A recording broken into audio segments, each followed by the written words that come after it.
All right. I am now recording my quick demo for you all. All right, so I basically want to, everything that we're doing here for this rubric, we have covered. We have done, right? So really this is just a rehashing. You're redoing what we've covered before in your own way for your own topic, right? I always get one or two that are amazing that I wind up sharing this year just out to the staff. I'm like, can I put it on the internet? Can you put it on the internet? Can I share this out? I think people really need to see this. That last year's was Alex's, the example I gave you right here. That one got sent to the board. The superintendent and the board saw it. They thanked us. They're like, that's a really, thank you. That'll really, people saw it. Like, if you turn in good work, I make sure people see it. It got to KQED, right? So don't think that these aren't going anywhere because these aren't going to be on the show, right? They'll get to an audience. I make sure of it. Okay. With your permission, of course. All right. So let's review everything. Let's review everything as fast as possible. All right. So real quickly in Premiere. All right. So remember, the principal footage is you talking, right? The B-roll. The B-roll is the things to embellish, the things to enhance your speaking role. So it should reflect what you're talking about. It shouldn't just be random. So like if you're doing the return to school, right? Let's just pretend we're doing the return to school. Where is it? MA COVID B-roll, here we go. If you were doing the return to school, thank you guys, right? And you talk about, like, it was really weird to see how much control they tried to have over the campus, right? So if I was talking about how much control they had over the campus, I'm trying to find a shot of an arrow. There, that, right? I can just use that picture. So it doesn't have to be video. It can be pictures. So I'm going to grab this picture and I'm going to plop it in. And let's pretend, come on, Premiere. Come on, here's a good Premiere. Who's a good Premiere? That's a good Premiere. So let's pretend the line I was talking about was like, it's really weird to see so much control over campus. Okay. So that's how you can add any picture. You plop it on the track above. If you had video, excuse me, it's really hard to see. There we go. Is that video? Yeah, if you had some sort of video, right? It'd be fun to use this part where they're getting up and leaving. I'm going to press I and O, in and out. If you want only the video, I always like to unplug my audio designator. That's me. Or you could just grab this little teeny tiny film strip right here. This little teeny tiny film strip right there. And that would help grab this and plop it right on top without any sound. So it doesn't interfere with what I'm talking about, doesn't cut off my audio. So usually when you use B-roll, you don't use sound. Every once in a while you use sound. Like maybe I wanted them to say like, goodbye folks, that was a fun show. Maybe I wanted to use that, you could use sound. B-roll, that you could use sound with B-roll. Some people really prefer it. Most of the time people opt not to have sound with their B-roll. Depends on the role and what you're talking about and how you're talking about it. Sometimes it's nice to have, like if you did like a park, right? And there's kids playing and you wanted to talk about like kids playing and out in the sun, being happy again. You might want to have that sound, right? But sometimes you don't want to have it. Okay. All right. Questions on getting B-roll into track 2. Try to not use sound by either grabbing the film strip right here or unplugging your audio source plug A1, the blue one to the left of the locks. All review. We good? Yeah. Thank you. Thank you. It helps. It helps a lot. All right. That's B-roll. I'm going to get back to that picture in a second. I'm going to do the picture in a second. Transitions. When we talk about advanced editing, a good use of transitions really kind of ups your game, right? So for example, right? Let's look at this. I'm talking, and then it goes to here. What would really make this nicer is just a little fade, right? I could right click on this, right click, and say apply default transition. The default transition right now is a crossfade. Oh no, it's not. It's a what they call that, that's a different transition. But that makes it look nicer. I'm going to undo that. I'm going to go, you know what? I think it's slow because it's recording. I think these computers can't handle everything, but we'll get by. My computer at home's faster. All right. You want to go to video transitions. And so right now, cross dissolve isn't my default because I switched it. That's extra advanced. I could show you how to do that. Oh, it's actually really easy. If you right click and choose set it as a default, that will be the one that you always hotkey or right click set to default, right? So right now it's something else. So I'm gonna pretend it's not my default. And when you drag a transition onto your clip, make sure you're doing it on the edge. So a lot of times I get a student asking, Mr. G, it's not working. The transition isn't applying. It's because you're putting it in the middle. Transitions have to happen at a cut, at the edge, right? So by adding a little cross dissolve, it makes the transition to the B-roll a little less sudden, right? And if you wanted to change the duration, you could. And now it's 13 seconds. Oh, that's really short. 1 minute 30. Oh, that's a lot. Let's do 0, 0. Boop. Right, there you go. Now, nice, short, quick transition. So it's a quick little fade like that. Right? They call that a dissolve. I don't know what happened with that blip there. Transitions count for advanced editing. So they're under your effects tab in your thing right here, and you drag them onto a cut, a clip, not to the main part. Sometimes it's nice to do a jump cut. You don't always want to use a transition. Sometimes it's nice to do a cross dissolve. Sometimes it's nice to do something else, right? I'm going to get back to this one. Transitions is going to be a nice option for this one, or keyframing. I'm going to talk about your two things when we get to keyframing here in a second. So transitions, very nice. Transitions are a great way to just do instead of a quick little fade in. So you don't have to like start right away, right? So a nice little fade right there, right? You can also do a transition for your audio. That way it doesn't just abruptly start. You can kind of fade in your voice. And again, if you wanted to change the length, right? I can make them shorter or longer by right clicking on the transition clip and changing that duration.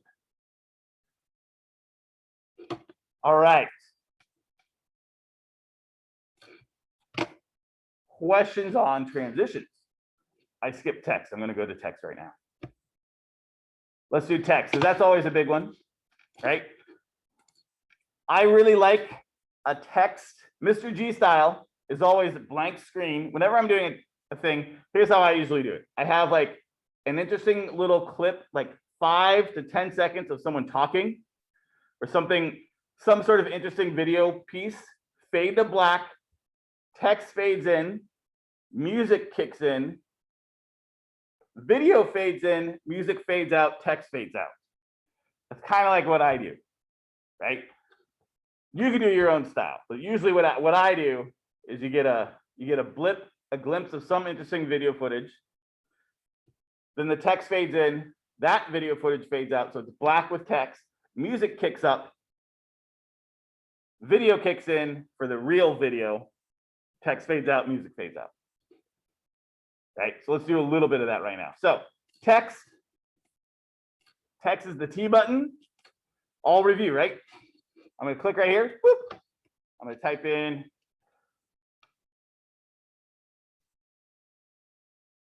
while it thinks. There it is. M-A today exclamation point. Enter is back. Let's pretend that is my documentary or my segment. So I'm making a segment on the show.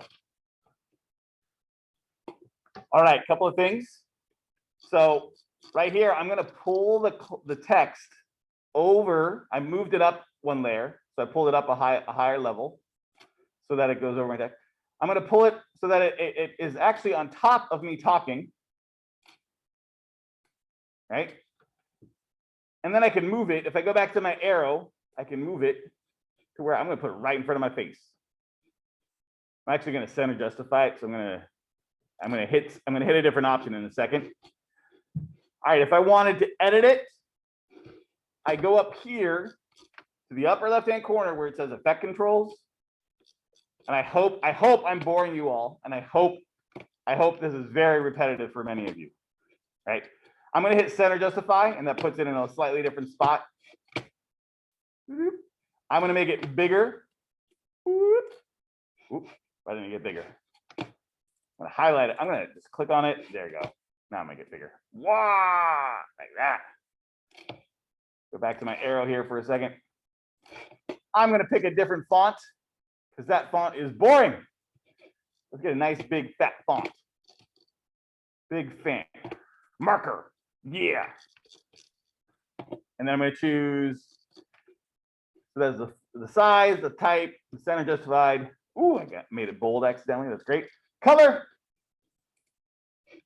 Let's do maroon. And I can look up the colors or type it in or just guess. And then a stroke. Stroke is Adobe's word for outline. Boop. Boom. And it's really, really skinny, so I'm gonna get fat. Yeah. Looking good. All right. Color. Remember, it's always nice to have a contrasting outline. So if you have a dark color text, have a light color outline or stroke, or vice versa. If it's a light color text, have a dark. So whatever works, as long as they're contrasting, that usually makes it easier to read. Do not forget, everyone listening? Hello. Don't forget, you can add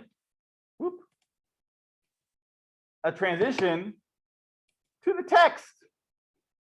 What? Look at that. Don't forget, you can add transition to the text. Right? So don't forget that. It's a really fun little trick to do. That way you don't have to keyframe the text, but it just makes your text look that much more dynamic. Right? There you go. So transitions can be added to the text as well. All right, how am I doing on time? We're doing great on time. Excellent. Text done. Transitions done. Volume levels. All right, this is a big one. This is a make or break for some of you. Let's bring it back to the grading. Audio leveling is 10 points. Here's what you need to do. You need to make sure that your headphones are at a good level, right? So maybe play a song on YouTube. Don't go down a wormhole right now. But you get your headphones, you're like, okay, my headphones are set to a good level. This is at a good listening volume. Do not change your volume button on your keyboard after that, right? Do not adjust volume up, volume down. Keep that level. So play some music, get to an average listening volume, not too loud. Not like I want to tune out my younger brother in the other room, but to a, I'm not going to hurt my ears level. This is comfortable level, right? So adjust that first. Then never touch the volume on your headphones. That's the key, right? That way you can kind of use your own hearing instead of using the audio meters. I'm going to tell you the levels again, and I should have written them down. Did I write them down up here? I'll put them down. Audio. Oh, it's right here. Audio levels. Speaking roles. It's right here. Good job, Mr. G. I need to space that out. Speaking roles hit -6 to -12. Background music lowered to around -30, -20. Unless it's the main feature. If like you're doing a montage for part of your segment, you can bump that sound up. Okay. So let me show you how to adjust the sound real quick. I'm going to grab a song. Where's my song? Boop.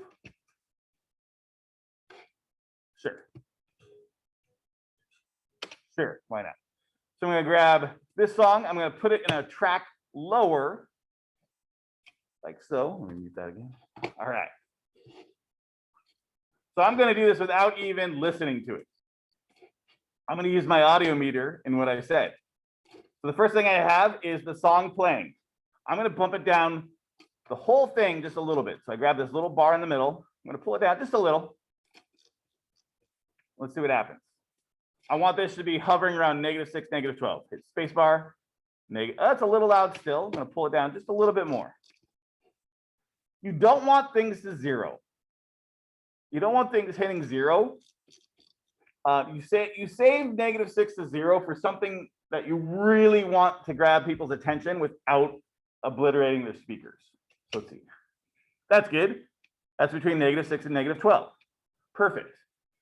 Now I start speaking, right? Now I start speaking. So I need to lower that music down. So my first part is good. Okay. So when I'm gonna zoom in a little bit here, right? So remember to change the levels of the volume. You're gonna hit this pen tool right here. Click on that pen tool. Boop. And I'm gonna put a point. You gotta put 2 points. People tend to only put one and they're like, why isn't it working? Right? 2 points. So I'm gonna put 1 point here, bamp. And another point when I start speaking, bamp, and I pull that second point down. Somewhere around -30. Pro tip for you advanced editors, I can mute, if I click this M button on a track, it mutes that track temporarily. Then I'm still only hearing me, so let's see what happens.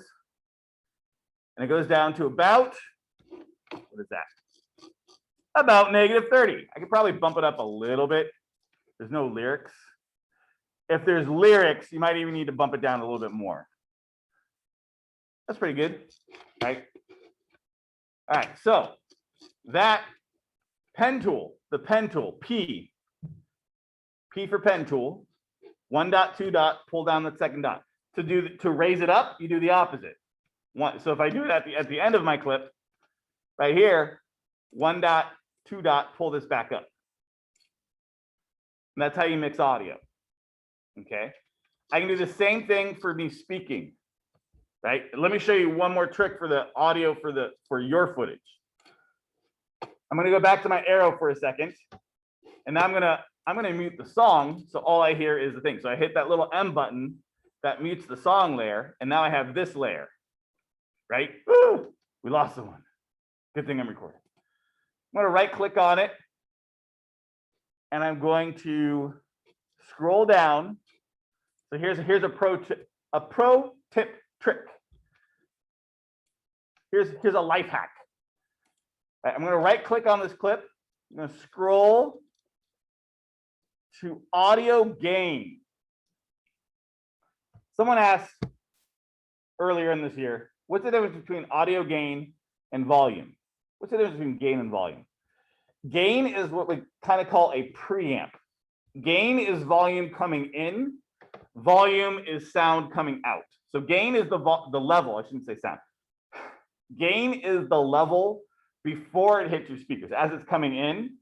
And then volume is the level of your sound coming out. So it's like they call it like a preamp. So audio gain is like a preamp. So if I right click on a clip, this is meant to be a shortcut. If I right click on this clip and I go to audio gain, I can choose normalize the max peak to 0. So that means the loudest point in my speech is going to be set to 0. But Mr. G, you said -6. Well, probably there's one point in my speak where I increase my voice for a second. So you're going to assume that everything else falls lower than that. That's probably good because our voices go up and down. If I really am talking loud the whole time, like if I'm in front of the helicopter on the White House lawn just shouting, you might want to do -6. Like, so I could change this to -6 right now, right? And notice what happened to my speech right there. It bumped everything up. It just did the whole thing. I didn't have to use the pen tool. I didn't have to do anything else, right? It just bumped that whole clip up. So that's nice. So now I'm talking at around -6. There's one little peak. That's okay. That's good. All right. So did you miss it? I'm going to do it again with my normal arrow tool. Press V to get back to your normal arrow tool. Right click, audio gain. It's a great trick. When my friend showed me this, I was like, where have you been all my life? So look how small the peaks are. I hit OK. Boom. They all get raised up. No more fiddling around with my pen tool. I kind of adjust most of it just right. It's a nice feature. Okay. Sometimes you have a bad interview. I don't know if anyone remembers Mr. Zito. Mr. Zito was horrible to edit. I hated editing Mr. Zito, and I had to edit him a lot. I like Mr. Zito, don't get me wrong. Love Mr. Zito. But editing him was always a pain in the butt because he did two things. One, he never sits still. So if my microphone is here, he would talk and then he'd go over here and he'd talk more over here and then he'd go back and he'd keep talking and then he'd go over here, right? He would move so that the volume would constantly change because he would change his proximity to the mic. So if you're interviewing someone and they're doing that, it gets really much of a pain in the butt, right? Because you just volume levels are going up and down. There's no way around that. You have to pen tool it, unfortunately. The other thing is sometimes you have a speaker and they're explaining things so they get quiet because they're thinking about it and then they get really excited about what they're talking about and they start yelling. Right? You have fluctuant speakers. It's actually a skill. Like if you ever listen to podcasts or you'll hear a podcaster or a radio person talking about someone that can level themselves out. That's why you always wear headphones when you're doing a podcast or a radio show, is that you hear what the final output of your voice is. So you know if you need to speak up or speak down, right? All right, so let's pretend I'm a mumbler. And let's pretend this is a mumble spot. I'm gonna go to my pen tool, and like if this is a quiet moment, I can beef those up. And this time I'm gonna use 4. I made 4 dots. Why did I make 4 dots? Because the speech needs to kind of come back down, right? So if you need it to come up and down, you make kind of like a trapezoid, and you can bump that part of the speech up higher or lower. Leveled audio makes the biggest world of difference. I considered making it a 20 points out of your assignment here. It's a huge part of production. None of you have experienced old TV. Anyone ever watch TV with rabbit ears? Bernardo knows what I'm talking about. Bernardo never had rabbit ears? Oh, you mean with the aluminum? Yeah, those aluminum, yeah. Oh, yeah. Yeah.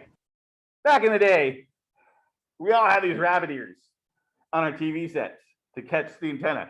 And being the youngest sibling, you were the one that had to adjust them, right? If you're watching TV and TV would get fuzzy and out of focus and stuff like that, if it was fuzzy or had weird lines, or if the visual part of the broadcast was bad, you would not change the rabbit ears. You would tolerate it. But the second the sound got like we were watching, it was always baseball.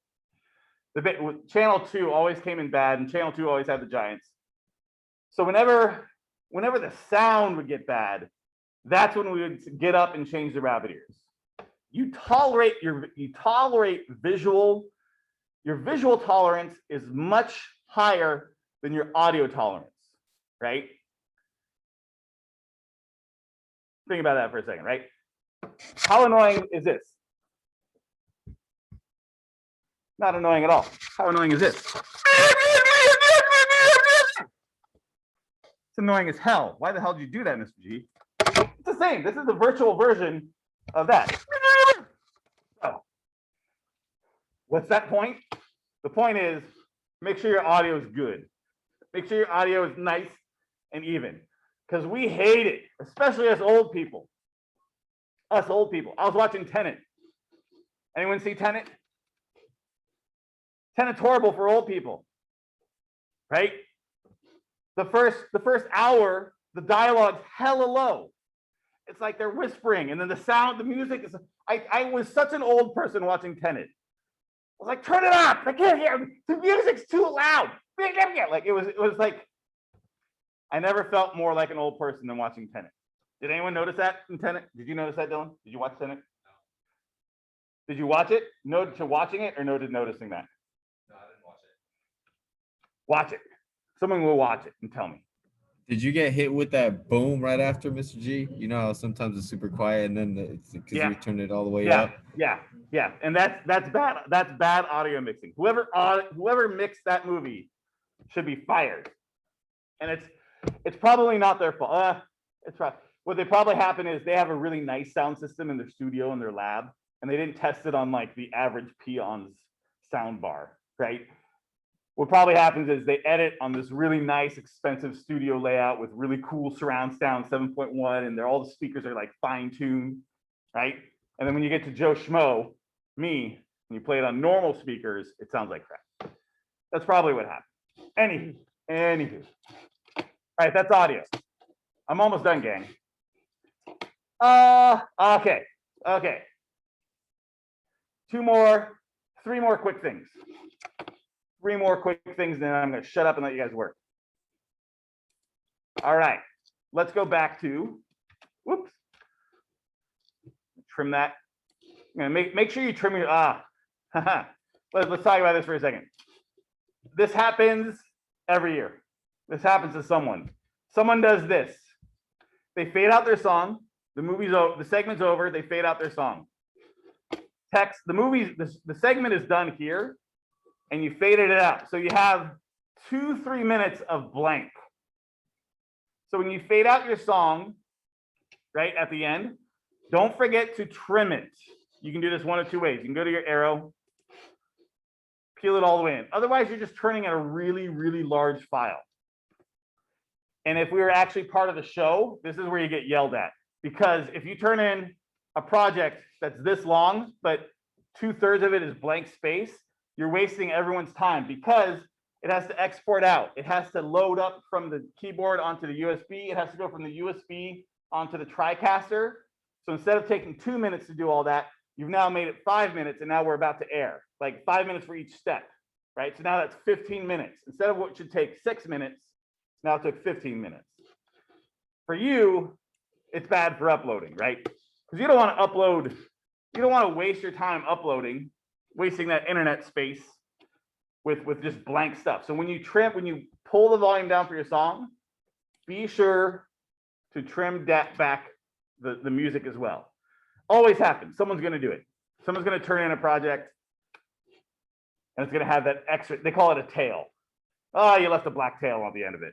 That's what they call it, a black tail, right? So you want to make sure that you take that music after you've turned down the volume, shrink it down. You can also cut it with your razor blade, cut it, go back to your arrow, V, delete it. So when you hit the / button, the button above enter, it should just show your whole project, nothing back over there. All right, let's see what else we got to do. Text, all right. We never did color. If you have some really dark footage or some really light footage, there's ways to fix that in this thing called color correction. And I just remembered, I never showed you color correction. Did I show you color correction? I never did. So I just want to show you what it looks like. You don't have to do it. But if you wanted to adjust your color, there's a color tab up top. And there's ways to kind of change your brightness. So I can overexpose this a little bit. I can make it a sharper contrast or lower contrast. I can take the dark spots, the shadows, and make them brighter, or I can make the shadows darker. So there's this color tab that really lets you fine tune a lot, right?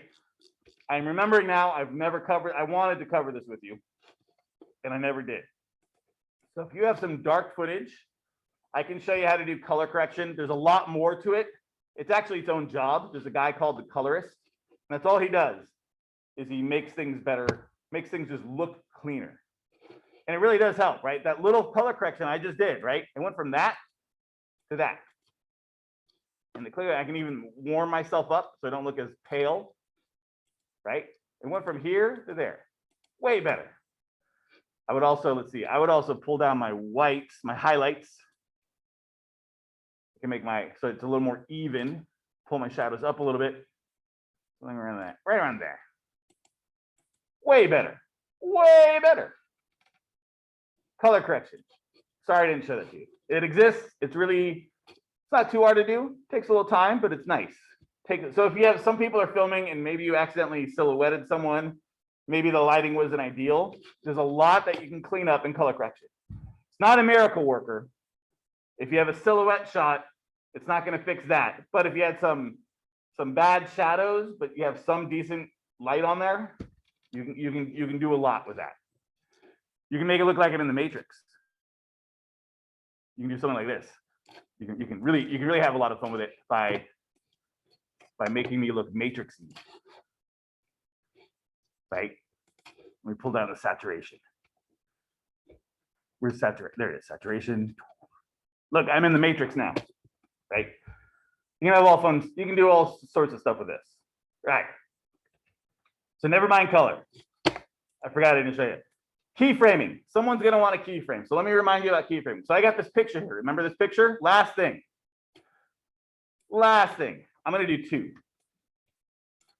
I'm gonna hide this one for a second. All right, so I just duplicated it because I want to show you two things. Okay. First thing with keyframing is sometimes you don't even need to keyframe it, but you just want to change the size of it. So notice whenever I'm talking about picture aspect ratios and stuff like that, a still image takes a different aspect ratio than a video. Video likes what they call 16:9. Pictures like more like a 5:7. Right? The ratio of what makes a rectangle is different between pictures and videos. And this is why me and Miss Frivol never get along. This is why Miss Frivol and I always fight. Photographers and videographers fight. Henry can vouch for it, right? All Frivol does is talk crap about me, and all I do is talk crap about Miss Frivol. Right? Right, Henry? She's usually very. The She opposite. speaks The highly of opposite you. is true. Yes, the opposite see. is true. Sarcasm does not get read. You can't see sarcasm in a mask. Damn it. All right, let me go back to editing here. All right. But it is kind of it is weird, the relationship between videographers and photographers. They're very similar. They do kind of squint eyes at each other. They're always like, you still photographer. They always, each one thinks they're better than the other. It's interesting. When you get this, if you follow this career path, you'll notice it. Photographers and videographers, always at odds. You just get along, like me and Frivol do. All right. So you don't always need to keyframe it. Let's say I just wanted to make this bigger. Notice how like you can see some of my video behind it. So remember, you double click on it, double click on your picture so that it's white, and then go to effect controls. I'm going to delete this one again for a second. Go to effect controls, double click on it, go to effect controls, and there's scale. So sometimes all you need to do is hit scale, and now it's kind of repositioned itself so you can kind of see it. If I wanted to reposition it more, right above it is X and Y, right? So it's like that. And that's fine. That helps a lot. That's already considered advanced. So you've already fixed and made the image look way better, right? Well, let's take it up a notch. I have a wonderful opportunity. The arrow is pointed that way. So what if we made the arrow just kind of pass through the entire, what if we just made it fly through in the direction that it's going, right? So here's how you keyframe. Remember to start at the beginning of the clip. Start at the beginning of the clip. I'm going to push it over to its right. So where it says position, it's always X, then Y. X is this way, Y is this way. Who knew geometry was going to come back to haunt you, right? I'm going to shove it over to the right, like that. So all I did was I clicked left here, and I shoved it over. Now I'm going to keyframe it. Remember the stopwatch. The stopwatch is what keyframes it. Boop. All I'm going to do is position. You could also keyframe it for anything that has a stopwatch by it can be keyframed. anything where you see a stopwatch, that means you can make it change over time. I could keyframe my color correction if I wanted to. All right, now I'm going to go here. I'm going to move my scrubber across. That's the key. The key to keyframing, the important part of keyframing is making sure you move your scrubber to where you want it to finish. So now I'm at the end of that clip. And now I'm going to go back to my X over here, left click on it. And I'm going to drag it to the right. I got to drag it to the right some more. You could also double click on it and move it around manually, but I like to do these controls over here. Just clicking and releasing, clicking and releasing. There you go. Whoop. So now what happens?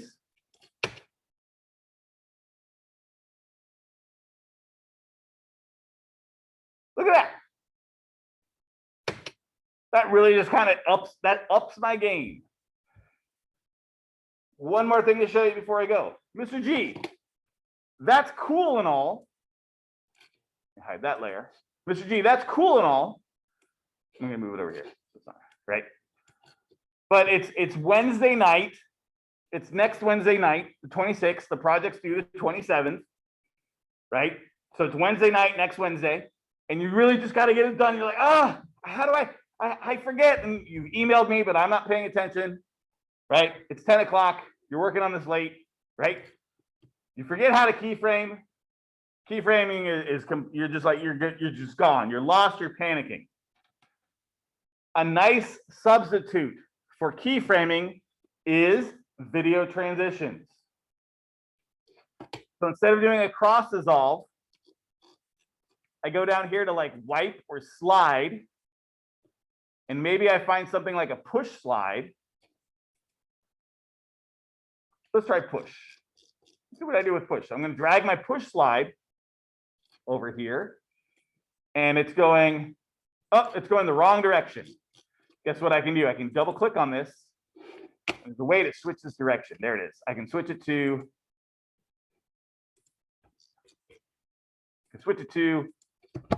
let me get to it. I can't see it.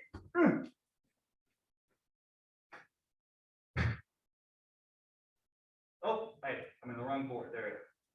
There. I can click this, one of these things right here. I can click on, and now it's going the right direction. Whoop. So now look, it actually almost animated it for me. How dope is that? So if you're looking for a quick way to keyframe something, a push slide will do what I just did with keyframing. So I'm going to do it on the opposite side as well. And, oh, it's going the wrong way again. So I'm going to double click it. I'm going to go to, oops, I got to make sure I'm clicking on the push slide part. There it is. And I'm going to go up here. Come on. Oh, this thing. Oh, do that one more time. Zoom in. V. Oh, I want to get to the control of it. You know what? I'm going to do this. Fine. I'm going to do this. I'm just going to copy and paste this one. Boop. Boop. There you go. So now it comes in and it comes out. And if I wanted to, I could bump these up to where they hit each other. So you can actually control the direction of where the push slide is, or you can just kind of make it, you don't have to do a push slide. You can do something else that would work. So if you're like, oh, I have to do something a little bit more advanced. I really want to make this thing move, but you forget that the stopwatch makes you keyframe. There it is. Why wasn't this here for that one? There it is. Right. So it's under effect control for the transition. I can make this go any direction. I can make it go up, down, left, or right, whichever way I wanted to. So it's a nice, simple way to make that happen. All right. Let's stop. Stop recording. Let me review real quick before I stop recording. Text, transitions, volume levels. Don't worry about color. Keyframes, optional for your segment. So if you don't do keyframing, make sure you're doing transitions. Make sure you're kind of making sure everything else is nice and clean. That will still count as advanced. All right. On next Tuesday, oops, not stop share. Excuse me, everyone. Sorry. Next Tuesday, stop recording.